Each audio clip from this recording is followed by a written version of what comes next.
प्रधानमंत्री नरेंद्र मोदी 2 से 3 जुलाई को घाना के दौरे पर रहेंगे। 30 साल बाद किसी भारतीय प्रधानमंत्री का घाना दौरा हो रहा है। 1 जुलाई से ट्रेन के किराए में थोड़ी बढ़ोतरी होने वाली है। मेल या एक्सप्रेस ट्रेन में सफर करते हैं तो नॉन एसी क्लास में प्रति किलोमीटर 1 पैसे और एसी क्लास में 2 पैसे की बढ़ोतरी होगी। अच्छी खबर यह है कि 500 किलोमीटर तक की यात्रा के लिए सेकेंड क्लास का किराया वही रहेगा, लेकिन अगर आप 500 किलोमीटर से ज्यादा की यात्रा करते हैं तो किराए में प्रति किलोमीटर आधा पैसा अतिरिक्त देना पड़ सकता है।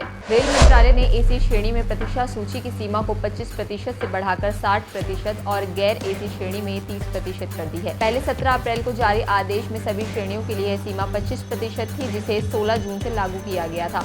मंत्रालय ने अब गलती सुधारते हुए प्रतीक्षा सूची की सीमा को संशोधित किया है। गौशामहल से बीजेपी विधायक टी राजा सिंह ने पार्टी छोड़ दी है। तेलंगाना में बीजेपी को बड़ा झटका। पीएम नरेंद्र मोदी ने कहा कि तेलंगाना के संगारेड्डी में एक फैक्ट्री में आग लगने की घटना में लोगों की मौत से दुखी हूँ। जिन लोगों ने अपने प्रियजनों को खो दिया है उनके प्रति संवेदना, घायलों के जल्द स्वस्थ होने की कामना करता हूं। प्रधानमंत्री राष्ट्रीय राहत कोष से प्रत्येक मृतक के परिजनों को 2 लाख रुपए की अनुग्रह राशि दी जाएगी, जबकि घायलों को 50,000 रुपए दिए जाएंगे। उत्तर प्रदेश के इटावा जिले में कथावाचकों के साथ हुई बदसलूकी घटना ने प्रदेश की राजनीति में हलचल मचा दी है। इस मामले को लेकर समाजवादी पार्टी के राष्ट्रीय अध्यक्ष अखिलेश यादव ने लगातार राज्य सरकार को घेर रहे हैं। वहीं अब बागेश्वर धाम के पंडित धीरेन्द्र ऋषि शास्त्री को भी अखिलेश ने अपने निशाने पर लिया है। रविवार को लखनऊ में हुई प्रेस कॉन्फ्रेंस में अखिलेश यादव ने कथा करने वालों की फीस की बात की और कहा कि कई कथावाचक 50 लाख रुपए तक लेते हैं।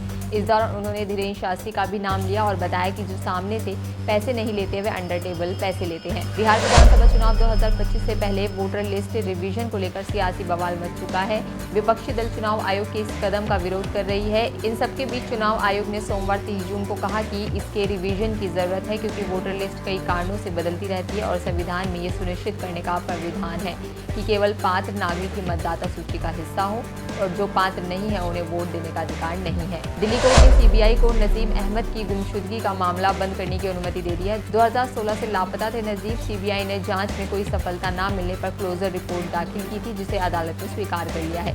मौजूदा समय में महंगाई दिन प्रतिदिन बढ़ती जा रही है। कुछ दिन पहले मुंबई के बेस्ट बसों और रिक्शा के किराए में बढ़ोतरी की गई। इसकी वजह से कई अन्य वर्ग ने भी अपनी सेवाओं को महंगा कर दिया है। कामकाजी वर्ग के लिए लंच पहुंचाने वाले और अपने समय की पाबंदी के लिए दुनिया भर में मशहूर मुंबई के डब्बा वालों की सेवाएं भी महंगी हो गई हैं। अब हर कोच के लिए मासिक शुल्क में 200 रुपए की बढ़ोतरी की गई है। ये बढ़ी हुई कीमत इसी महीने से लागू की गई है। बिहार विधानसभा चुनाव से पहले तेजस्वी यादव ने मुख्यमंत्री पद के लिए अपना दावा पेश किया है, जिसमें इंडिया गठबंधन की सहमति का दावा किया गया है। बिहार चुनाव से पहले तेजस्वी यादव ने कहा, मैं ही सीएम फेस हूँ। बिहार को स्कॉटलैंड बनाने का दावा किया। इन सभी तमाम खबरों पर क्या कहेंगे आप कमेंट बॉक्स में लिखना ना भूलें। बाकी सारी और तमाम जानकारी के लिए बने रहिए द फ्रीडम न्यूज़ के साथ।